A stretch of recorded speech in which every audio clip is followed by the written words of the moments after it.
एक बार की बात है, एक बार गरुड़ जी भगवान श्री कृष्ण के पास आते हैं और कहते हैं, हे प्रभु, आपने मुझे मनुष्य की जन्म से लेकर मृत्यु तक की सभी अवस्थाओं के बारे में बताया है। मनुष्य की मृत्यु के उपरांत किए जाने वाले सभी क्रियाओं के विषय में भी बताया है।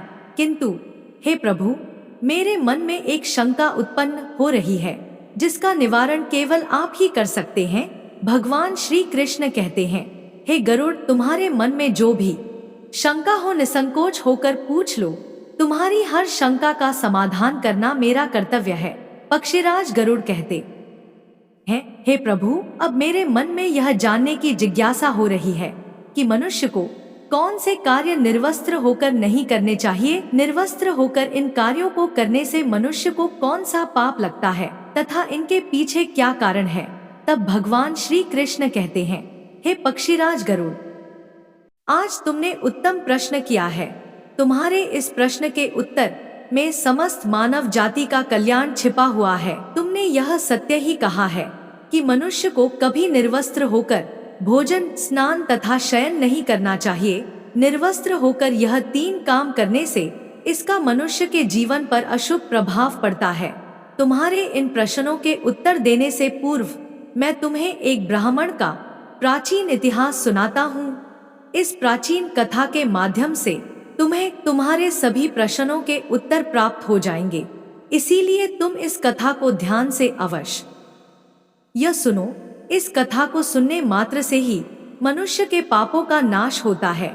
गरुड़ जी कहते हैं, हे प्रभु, आपके मुख से इस कथा को सुनना मेरा सौभाग्य है। कृपया आप मुझसे वह कथा कहिए। मैं इसे ध्यान से पूरा सुनूंगा और तीनों लोकों में इसका प्रचार करूंगा। भगवान श्री कृष्ण कहते हैं, अच्छा ठीक है, अब तुम इस कथा को ध्यान से सुनो। मैं तुम्हें वह कथा सुनाने जा रहा हूँ। प्राचीन काल की बात है। मध्य देश में एक अत्यंत शोभायमान नगरी थी। उस नगरी में देव शर्मा नाम का एक विद्वान ब्राह्मण रहता था। उसने चारों वेदों का तथा समस्त शास्त्रों का अध्ययन किया हुआ था। वह नित्य भगवत गीता का पठन किया करता था। देव शर्मा भगवान विष्णु का परम भक्त था। नित्य भगवान विष्णु की पूजा आराधना किया करता था। एक दिन देव शर्मा तीर्थ स्थान पर जाने के लिए घर से निकलता है। वह अपने साथ भोजन बनाने के लिए थोड़े से चावल ले लेता है। देव शर्मा घने जंगलों से तीर्थ स्थान के लिए चलने लगता है। बहुत देर तक चलने के बाद देव शर्मा जंगल में स्थित एक जलाशय के समीप पहुंच जाता है। वह जलाशय अत्यंत सुंदर था। उसके चारों ओर हरियाली और सुंदर वृक्ष थे। फिर वह ब्राह्मण उस जलाशय से पानी पी लेता है और वहीं पर भोजन करके विश्राम करने का विचार करता है। देव शर्मा अग्नि जलाने के लिए लकड़ी इकट्ठा करने निकलता है। तभी उसे जलाशय के पास एक विचित्र दृश्य दिखाई पड़ता है। उस जलाशय के आसपास के सभी वृक्ष तथा पौधे हरे भरे होते हैं, किंतु केवल 2 वृक्ष एकदम सूखे हुए तथा मृत दिखाई पड़ते हैं। उन वृक्षों को देखकर देव शर्मा को बड़ा आश्चर्य होता है। वे इस प्रकार से सोचने लगता है, बड़ी ही विचित्र बात है। इस जंगल के सभी पेड़ पौधे हरे भरे हैं, किंतु यह 2 पेड़ तो एकदम से सूखे हुए हैं। इन पर ना तो पत्ते हैं और ना ही छाल है। इन वृक्षों की ऐसी हालत किस कारण से हुई? इतना सोचते हुए वह मन ही मन प्रसन्न हो जाता है और कहता है, चलो अच्छी बात है, आग जलाने के लिए सूखी लकड़ी का इंतजाम भी हो गया। देव शर्मा उन सूखे हुए वृक्षों के पास जाता है और उनकी टहनियां तोड़ने लगता है।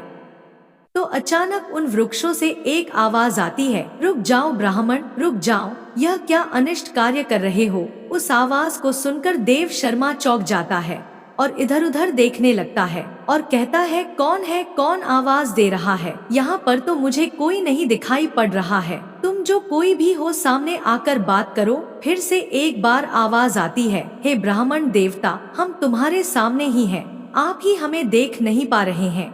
देव शर्मा कहता है, हे भाई, तुम कौन हो और मेरे सामने कहाँ पर खड़े हो?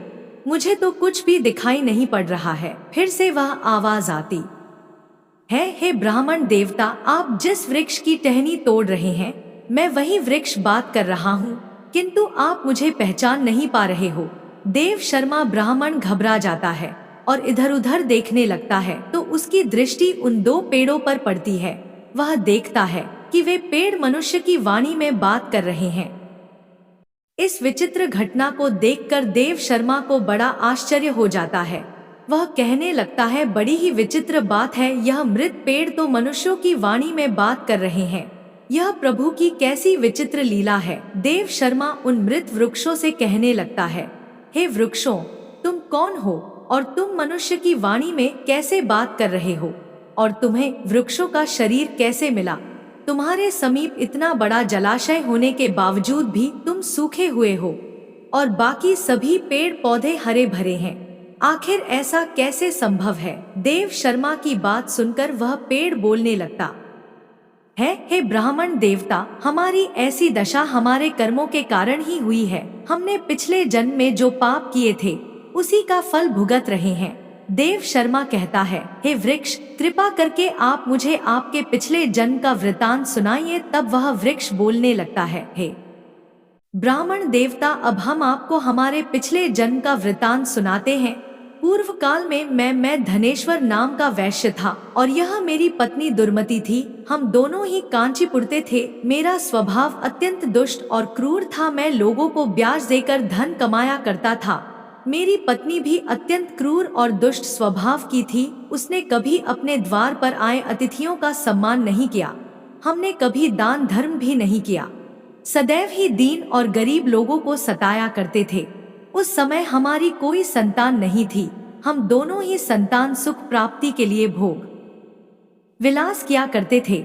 हम निर्वस्त्र होकर स्नान किया करते थे और निर्वस्त्र होकर ही शयन किया करते थे। अनेक वर्षों तक भोग विलास करने पर भी हमें संतान सुख प्राप्त नहीं हुआ।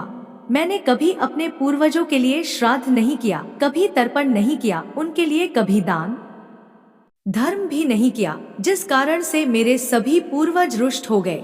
मेरा मन सदैव ही कामवासना से भरा हुआ रहता था। हम दोनों पति पत्नी दिन रात भोग विलास किया करते थे।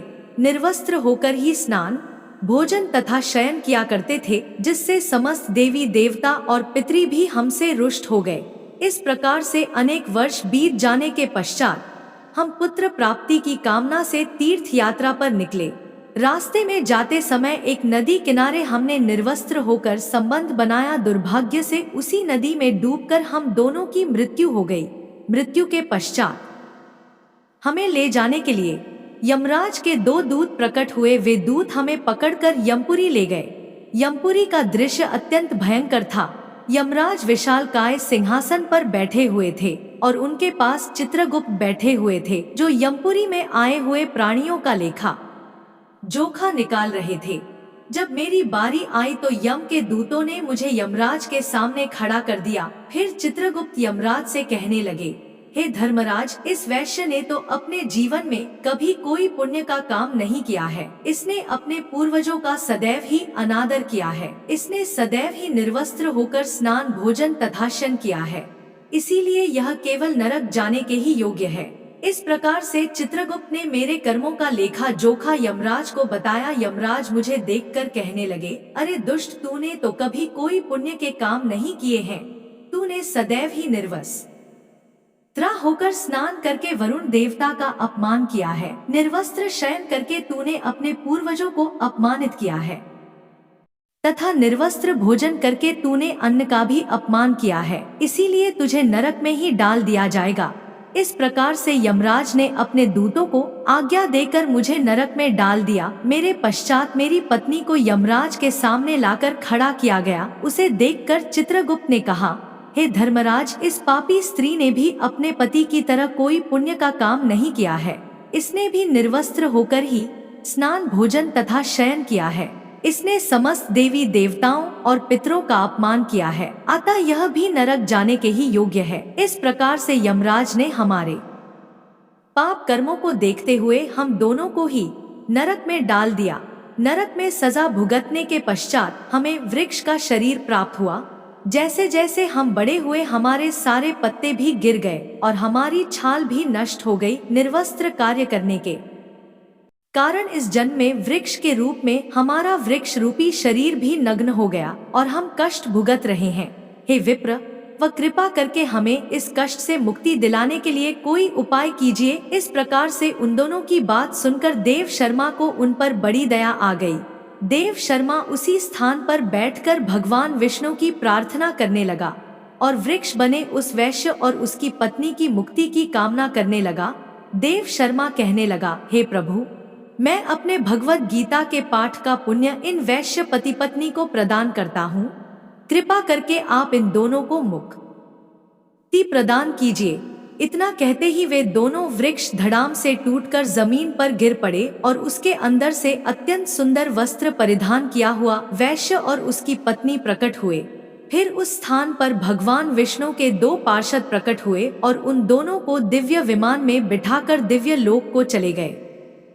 इस प्रकार से भगवत गीता के पठन का पुण्य प्राप्त करके वह वैश्य और उसकी पत्नी दोनों को ही मोक्ष की प्राप्ति हुई। भगवान श्री कृष्ण कहते हैं, हे पक्षीराज, मनुष्य को कभी भी निर्वस्त्र होकर भोजन, शयन और स्नान नहीं करना चाहिए। निर्वस्त्र स्नान करने से जल के देवता वरुण का अपमान होता है।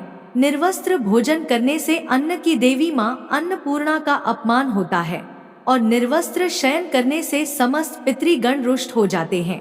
इसीलिए मनुष्य को निर्वस्त्र होकर यह 3 काम नहीं करने चाहिए। तो मित्रों, इस प्रकार से भगवान श्री कृष्ण ने गरुड़ जी को महत्वपूर्ण ज्ञान दिया है।